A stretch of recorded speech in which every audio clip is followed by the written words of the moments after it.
स्विचारा मराठीतून आहे. नाती राष्ट्राची नसतात, नाती विश्वासाची असतात. विश्वास असेल तर परकेही आपले होतात आणि विश्वास नसेल तर आपलेही परके होतात.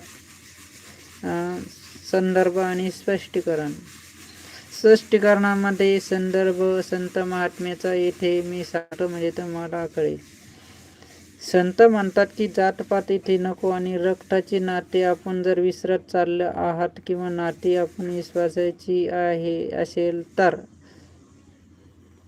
आपल्या नाती ही रक्तापेक्षा बी श्रेष्ठ बनवायचे असेल तर असे नाते जपा की अमुक अमुक गावचा अमुक अमुक आहे, हे मला त्यापासून काही घेणं नाही किंवा देणं नाही, याकडे डायरेक्ट दुर्लक्ष करा आणि एकच नातं